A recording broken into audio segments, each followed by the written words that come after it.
أعوذ بالله من الشيطان الرجيم. بسم الله الرحمن الرحيم. يا أيها الذين آمنوا توبوا إلى الله توبة نصوحا عسى ربكم أن يكفر عنكم سيئاتكم ويدخلكم جنات تجري من تحتها الأنهار يوم لا يخزي الله النبي والذين آمنوا معه نورهم يسعى بين أيديهم وبأيمانهم يقولون ربنا أتمم لنا نورنا واغفر لنا إنك على كل شيء قدير. يا أيها النبي جاهد الكفار والمنافقين واغلظ عليهم ومأواهم جهنم وبئس المصير.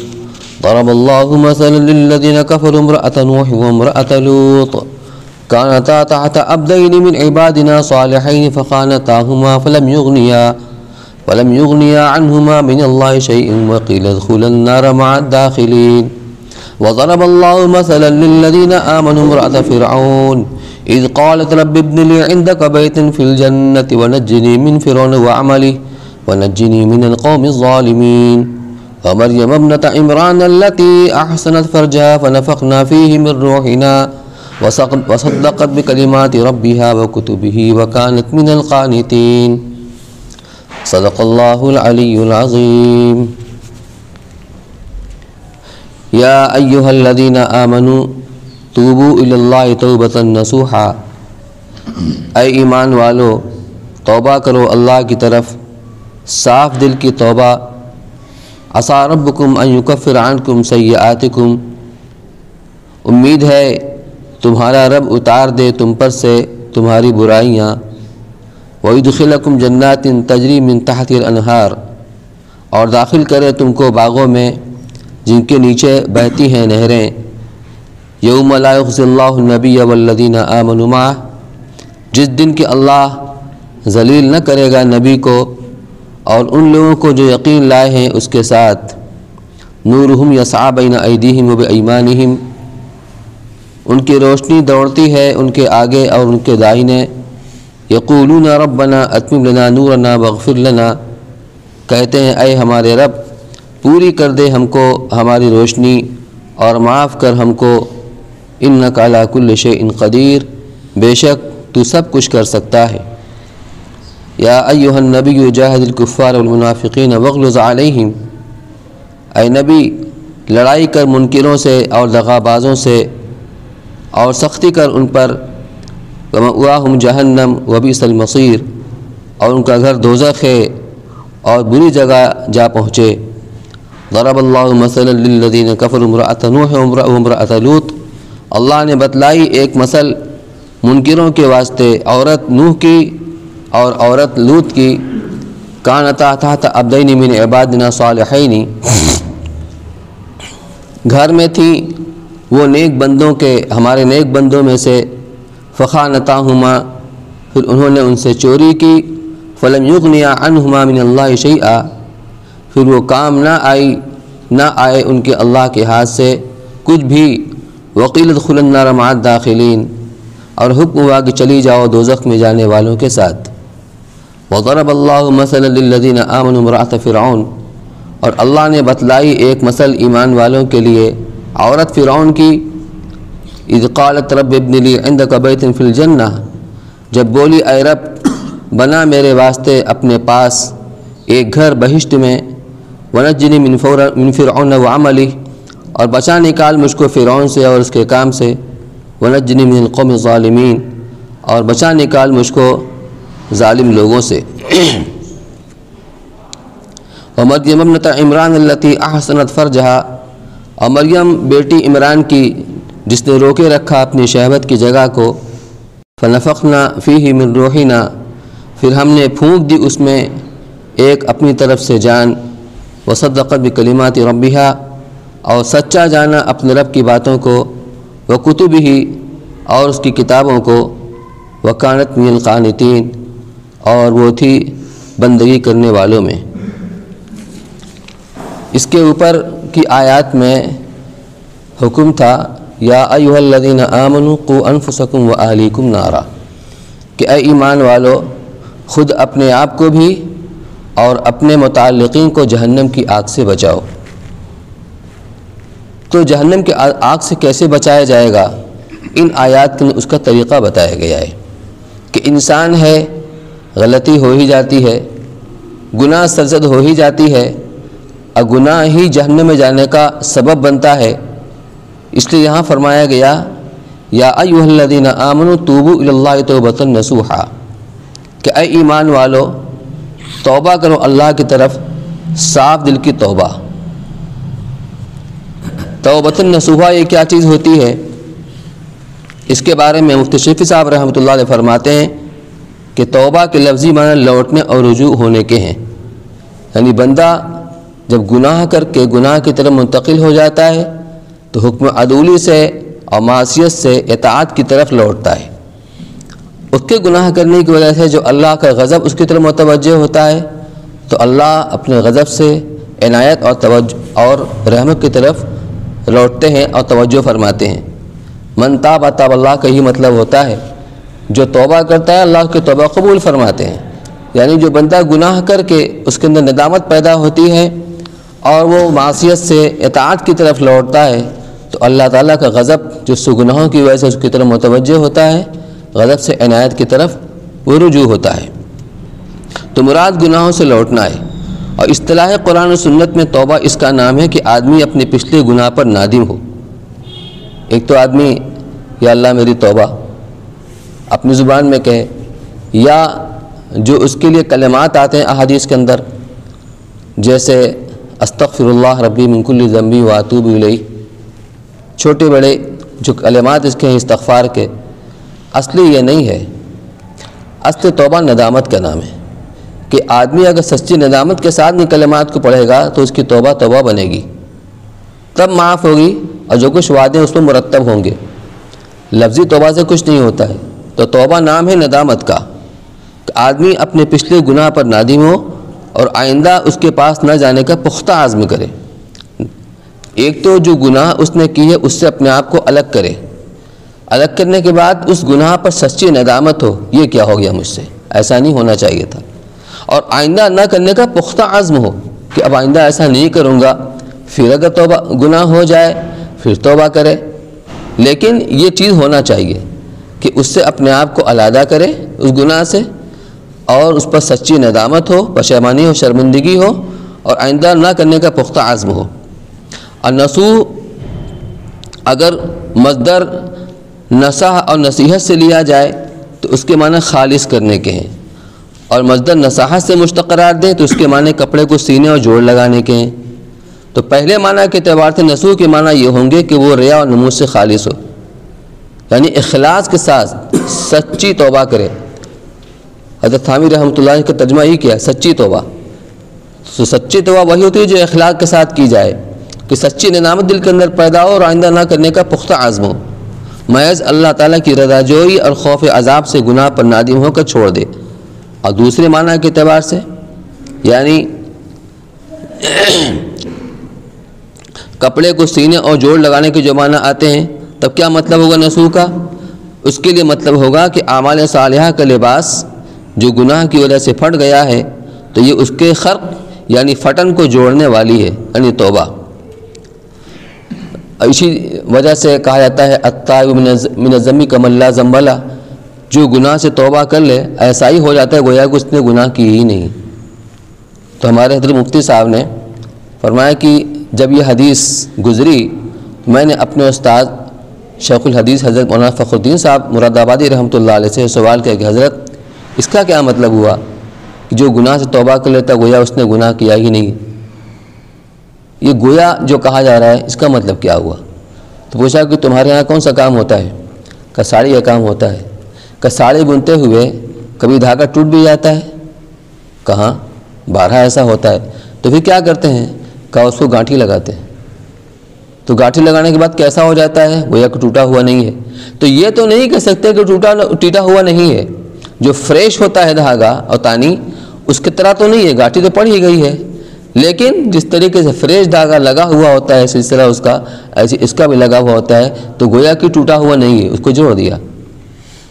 تو اس طریقے پر تو جو گویا کہ اعمال صالحہ کا لباس پھٹ جاتا ہے توبہ کی وجہ سے، گویا کہ اس کو اس کے اندر رفو لگا دیا جاتا ہے۔ آگے فرمایا گیا کہ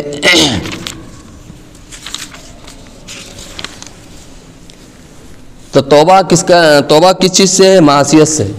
جس طریقے سے وہ کام جس سے شریعت نے منع کیا ہے، حرام اور ناجائز امور، اس کا کرنا گناہ ہے، تو اگر اس کا ارتکاب ہو گیا تو اس گناہ سے توبہ کرے۔ اسی طریقے پر جو کرنے والے کام ہیں فرائض واجبات، آدمی اس کے اندر کوتاہی کرے، کام نہ کرے، نماز چھوڑ دے، دوسرے واجبات ترک کر دے، یہ بھی گناہ ہے۔ تو گویا کہ جو کرنے کا کام ہے اس کو نہ کر کے گناہ کا مرتکب ہوا، جس سے منع کیا گیا تھا اور اس سے نہیں رکا، گناہ کا مرتکب ہوا، اس سے سچی توبہ کرے اور جو شریعت کا مطلوب ہے اس کے مطابق زندگی گزارے، تو اب جہنم سے بچاؤ کی صورت یہ ہے۔ اور پھر اس پر وعدہ کیا ہے؟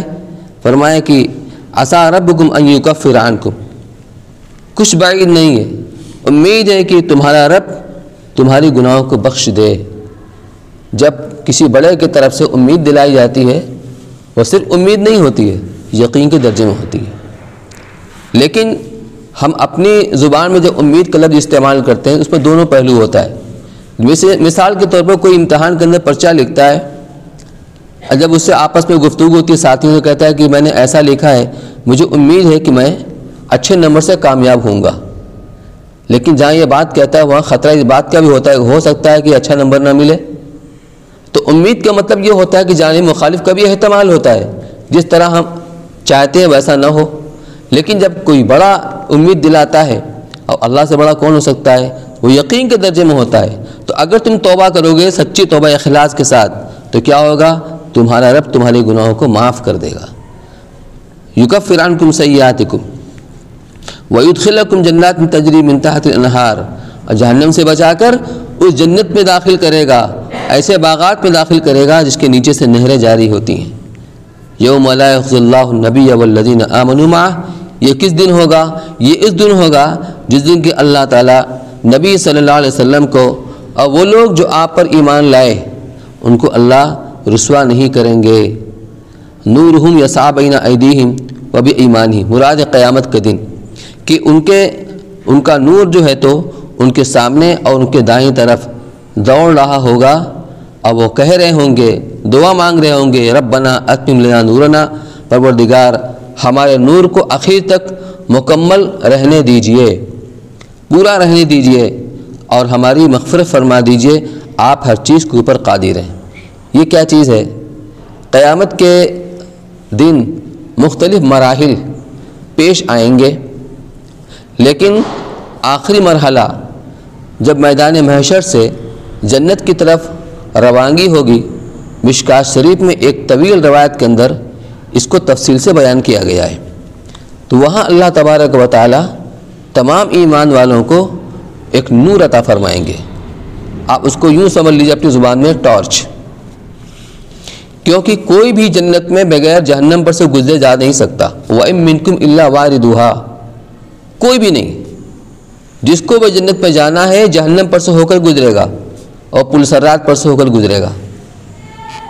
تو گزرنے کے لیے اچھا جہنم بالکل تاریک سیاہ ہے، وہاں کچھ نظر نہیں آتا۔ حدیث میں ہے کہ 1000 سال سے دھونکایا گیا تو سرخ ہوگی، پھر مزید 1000 سال دھونکایا گیا تو سفید ہوگی، پھر مزید 1000 سال دھونکایا گیا تو وہ سیاہ ہو گئی، اور وہ سیاہ اور تاریک ہے۔ تو اس تاریک راستے سے چلنا اور گزرنا ہے۔ اب اندازہ کیجئے اگر کبھی ناواقف راستے سے اگر آدمی کو گزرنا ہو جائے اور نہ چاند کی روشنی ہو، ستاروں کی روشنی ہو، نہ اس کے اوپر ٹارچ ہو، نہ اسٹریٹ لائٹ ہو، تو آدمی کیسے چلے گا؟ ڈرتا ہوا، سنبھلتا ہوا، کبھی ٹھوکر لگے گی، کبھی گر جائے گا، اس طریقے سے وہ چلے گا۔ تو اس پر سے گزرنا ہے تو نور ایمانی دیا جائے گا۔ دنیا میں جس کا ایمان جس درجے کا ہوگا اسی درجے کے اعمال ہوں گے، اور اسی کے اعتبار سے اس کو نور دیا جائے گا۔ چنانچہ روایت میں آتا ہے کسی کو بہت بڑے پہاڑ کی مانند نور دیا جائے گا۔ اب جس کے پاس پہاڑ کی مانند روشنی اور نور ہوگا تو دور دور تک روشنی نظر آئے گی، اور اسی کے اعتبار سے اس کی رفتار ہوگی پل صراط کے اوپر۔ یہ ہزاروں سال کا راستہ ہے، ہزاروں سال کا۔ اس راستے پر جو سب سے اعلیٰ درجے کے ایمان والے ہوں گے، جن کو پہاڑ کے بقدر نور ملے گا، وہ ایسے گزریں گے، حدیث میں آتا ہے جیسے پلک جھپکنے کے بقدر، کہ میری آنکھ کھلی ہے پھر میں نے آنکھ بند کی پھر کھولی، اتنی دیر میں گزر جائیں گے، پتہ بھی نہیں چلے گا۔ اللہ تو اللہ ہے۔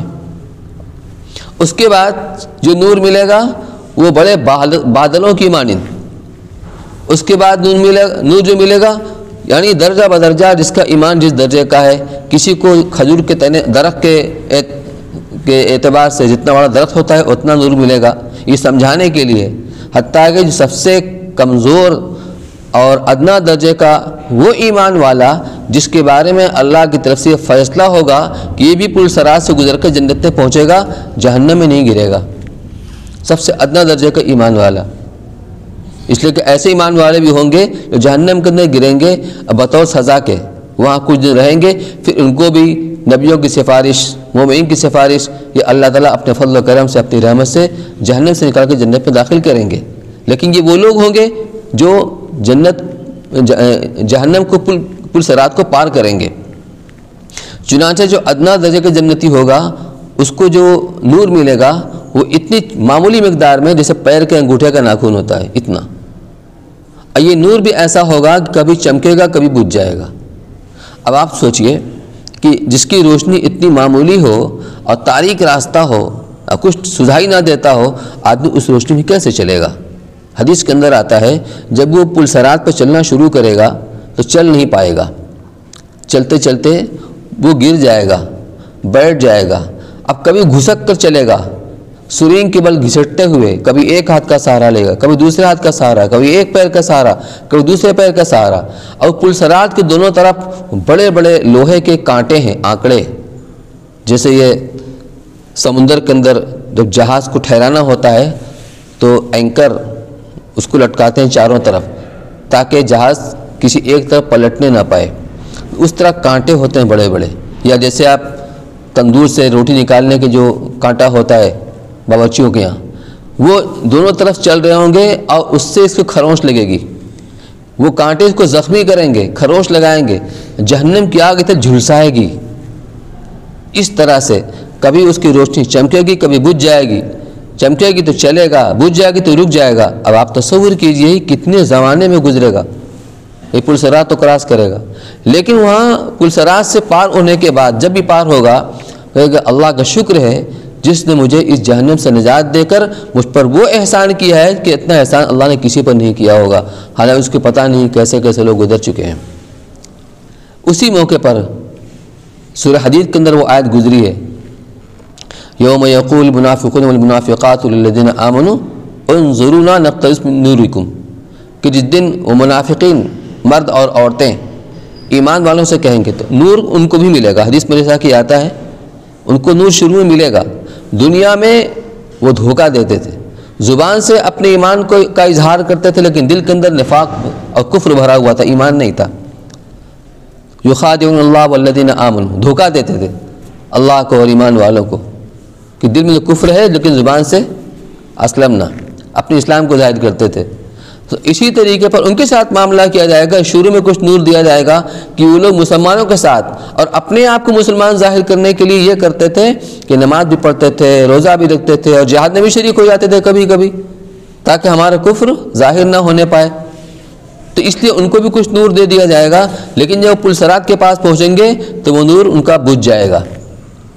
اب نور بجھ جائے گا تو ایمان والے وہ سفر کریں گے پل صراط کے اوپر، اب یہ آواز دے کے پکاریں گے انظرونا، ارے بے ذرا ٹھہر جاؤ، ہمارا انتظار کر لو، نقتبس من نورکم، ہم بھی تمہارے نور سے فائدہ اٹھا لیں۔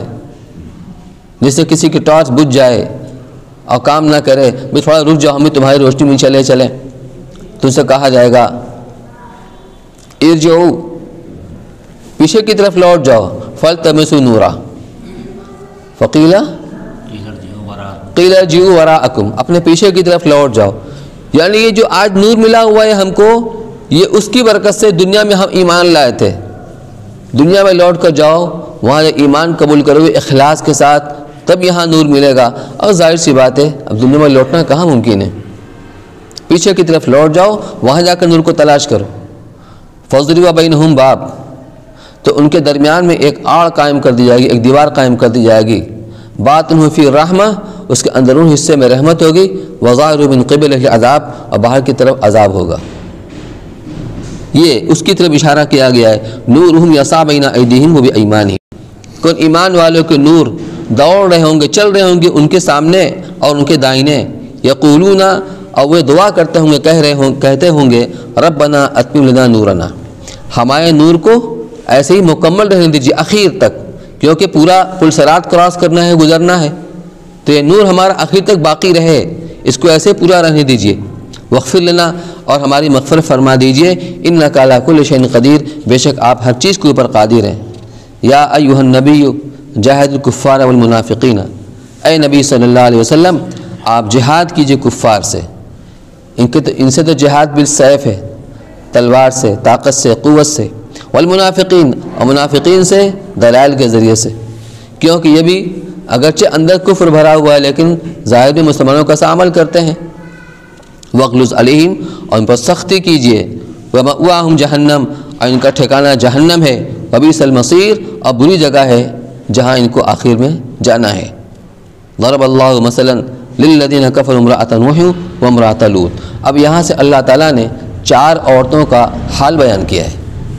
2 عورتیں تو وہ ہیں جو نبی کے نکاح میں تھیں، حضرت نوح علیہ السلام کی بیوی اور حضرت لوط علیہ السلام کی بیوی نبی کے نکاح میں تھیں، لیکن ان کے اندر میں ایمان نہیں تھا، اپنے شوہر نبی کی اطاعت نہیں کی، ان پر ایمان نہیں لائیں، دل سے کافروں کے ساتھ تھیں، تو نبی کی نکاح میں رہنے کا کوئی فائدہ حاصل نہیں ہوا۔ تو قیامت کے دن کسی کا ایمان دوسرے کے کام نہیں آئے گا، چاہے کتنا ہی قریبی کیوں نہ ہو، کتنا ہی قریبی کیوں نہ ہو۔ یہ بتانا مقصود ہے کہ اس دن، قیامت والے دن، کسی کا ایمان دوسرے کے لیے بالکل بھی کارآمد نہیں ہوگا، حتیٰ کہ نبی کا ایمان بھی ان کے لیے کارآمد نہیں ہوگا اگر وہ صاحب ایمان نہیں ہے۔ اور 2 عورتیں وہ ہیں، ایک تو یہ فرعون کی عورت حضرت آسیہ، ان کا قصہ بیان کیا گیا، اور حضرت مریم بنت عمران رضی اللہ تعالی عنہ، ان کا قصہ بیان کیا گیا کہ اگرچہ وہ فرعون کی شوہر تھیں، لیکن فرعون کا کفر، جس نے خدائی کا دعویٰ کیا تھا، ان کے اوپر اثر انداز نہیں ہوا، ان کے ایمان نے کہاں پہنچایا۔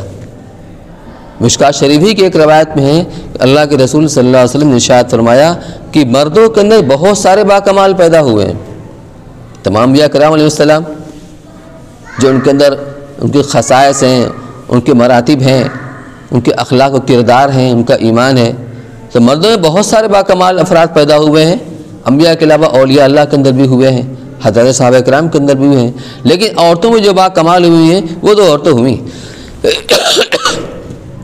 یعنی اس امت سے پہلے باکمال۔ یہ تو علماء کرام کا متفقہ یہ نظریہ ہے کہ نبوت عورتوں کے اندر نہیں ہے، کیونکہ نبوت کے اللہ نے مردوں کا انتخاب فرمایا ہے۔ ہاں، لیکن جو نبی سے قریب جو درجہ مرتبہ ہے وہ صدیقیت کا، کانت وَأُمُّهُ صِدِّيقَةٌ كَانَ يَأْكُلَانِ الطَّعَامَ، کہ عیسیٰ علیہ السلام کی والدہ صدیقہ تھیں اور دونوں کے دونوں کھانا کھاتے تھے۔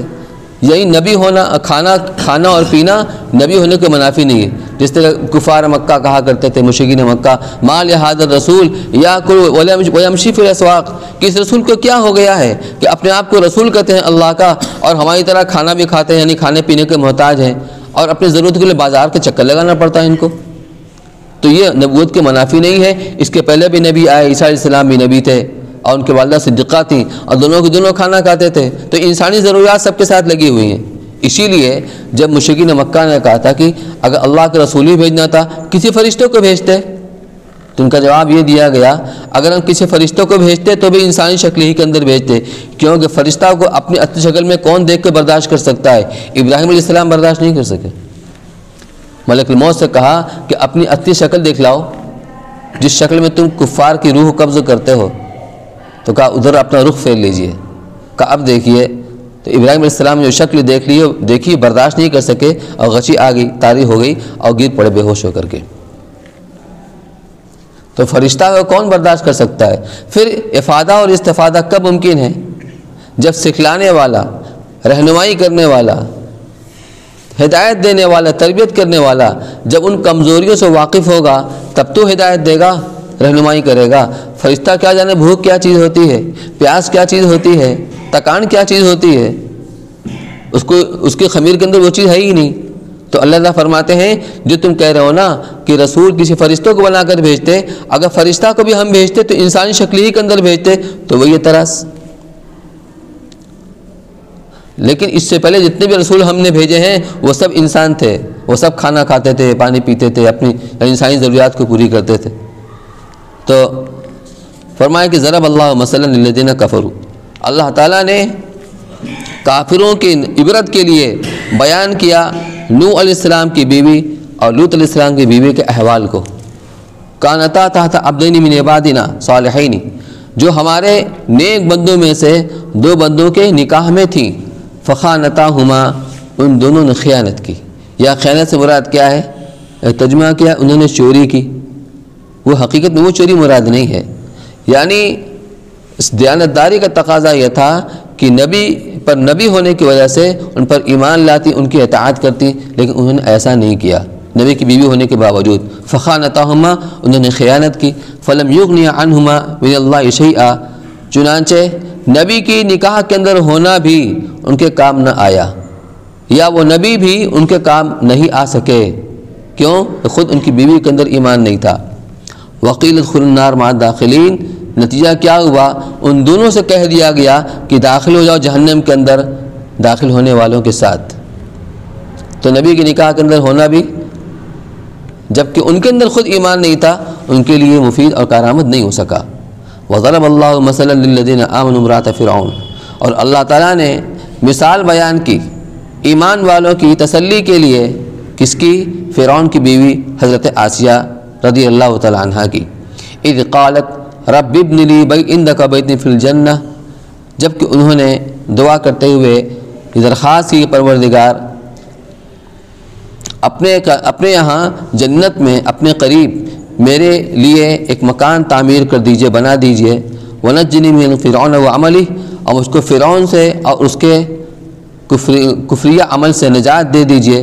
ونجنی من القوم الظالمین، اور مجھے ظالم قوم سے نجات دے دیجئے۔ جب موسیٰ علیہ السلام کا مقابلہ جادوگروں سے ہوا اور موسیٰ علیہ السلام غالب آ گئے، اور جادوگروں یقین کر لیا کہ یہ جادوگر نہیں ہے، اس لیے کہ جادو کا سانپ کسی کو کھاتا نہیں، نگلتا نہیں ہے۔ وہ تو نگاہ کا جو جادو کرنے والا ہوتا ہے وہ مسمرزم کے ذریعے سے اور جادو کے ذریعے سے دیکھنے والے کو وہی چیز نظر آتی ہے جو وہ چاہتا ہے، وہ حقیقت نہیں ہوتی، وہ سوانگ ہوتا ہے۔ لیکن حقیقت میں سارے سانپ کو نگل گیا تو یہ جادو نہیں ہے، یہ معجزہ ہے، معجزہ ہے۔ لہذا وہ سب کے سب سجدے میں گر پڑے، ایمان لے آئے۔ تو حضرت آسیہ بھی ایمان لے آئی۔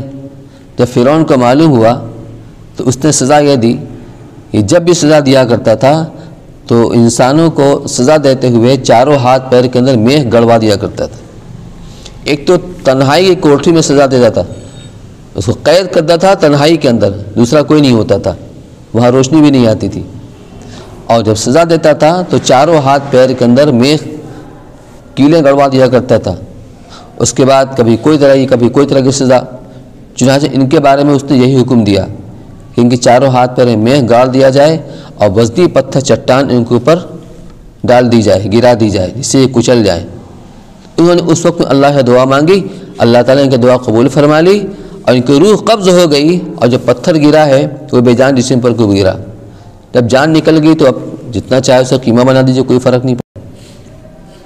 تو مجھ کو نجات دے دیجیے ظالم قوم سے۔ ومریم ابنۃ عمران اللتی، اور حال بیان کیا اللہ نے ایمان والوں کی تسلی کے لیے مریم بنت عمران رضی اللہ تعالیٰ عنہ کا، اللتی احسنت فرجہا، جنہوں نے اپنے ناموس کی حفاظت کی، حرام سے بھی حلال سے بھی، حرام سے زنا سے اور حلال سے ان کا نکاح بھی نہیں ہوا تھا۔ اللہ نے کماری مریم رضی اللہ تعالیٰ عنہ کے بطن سے عیسیٰ علیہ السلام کو پیدا کیا۔ تو جنہوں نے اپنے ناموس کی حفاظت کی، فنفخنا فیہ من روحنا، پھر ہم نے ان کے اندر اپنی روح ڈال دی، روح پھونک دی۔ اپنی روح یہ اللہ اپنی طرف نسبت کر رہے ہیں بطور اعزاز کے، جیسے بیت اللہ، اسی لیے عیسیٰ علیہ السلام کو روح اللہ کہا جاتا ہے۔ اس کا مطلب نہیں کہ اللہ کی روح ہے، بطور اعزاز کے، بطور اکرام کے۔ ناقۃ اللہ، وہ اونٹنی جو بطور معجزہ کے صالح علیہ السلام کے ہاتھوں ظاہر ہوئی تھی۔ وصدقت بکلمات ربها، اور انہوں نے تصدیق کی اللہ کے اپنے رب کے کلمات کی۔ کلمات سے مراد یہاں پر صحیفے ہیں۔ 4 جو مشہور بڑی کتابیں ہیں وہ تو توریت، زبور، انجیل اور قرآن ہے۔ اس کے علاوہ بہت سارے صحیفے نازل ہوئے ہیں، آدم علیہ السلام پر، شیس علیہ السلام پر، ابراہیم علیہ السلام کے اوپر، موسیٰ علیہ السلام پر توریت سے پہلے۔ تو یہاں کلمات سے مراد وہی صحیفے ہیں۔ تو ان میں جو مضامین تھے ان مضامین کی تصدیق کرنے والی ہیں۔ تصدیق کیا انہوں نے اپنے رب کے کلمات کی، وہ کتب ہی، اس سے مراد وہی آسمانی کتابیں، توریت، زبور، اس وقت یہی تھی، توریت تھی اور زبور تھی، اور انجیل عیسیٰ علیہ السلام پر نازل ہوئی، وکانت من القانتین، اور تھی یہ اطاعت کرنے والوں یا فرمانبرداری کرنے والوں میں سے۔ تو خلاصہ یہ نکلا کہ آخرت میں، مرنے کے بعد آخرت میں قیامت کے دن کسی کا ایمان کسی کے لیے مفید اور کارگر نہیں ہوگا۔ اگر وہ ایمان والا ہوگا تو اس کا فائدہ تو ہوگا، ایک تو سفارش اسے حاصل ہوگی، انبیاء سفارش کریں گے، عام مومن سفارش کریں گے۔ دوسری بات، جنت میں اگر کوئی ایمان والا اپنے عمل کے اعتبار سے جس درجے کے اندر فروکش ہوا، اس کا جو درجہ اللہ کے یہاں طے کیا گیا، اگر اس کے قریبی لوگ، اس کے والدین، اس کے بھائی، قریبی لوگ جو اوپر کے درجے میں ہیں، وہ اللہ سے دعا کریں گے کہ ان کو بھی ہمارے ساتھ کر دیا جائے، تو ان کی سفارش ان کے حق میں قبول ہوگی اور ان کے درجات بلند ہوں گے۔ تو آخرت میں بھی یہ سفارش کارگر اور مفید ہوگی ایمان کی شرط کے ساتھ۔ تو جس طرح کسی کا ایمان کسی کے لیے مفید نہیں ہوگا، اسی طرح کسی کا کفر کسی کے اوپر اثر انداز بھی نہیں ہوگا۔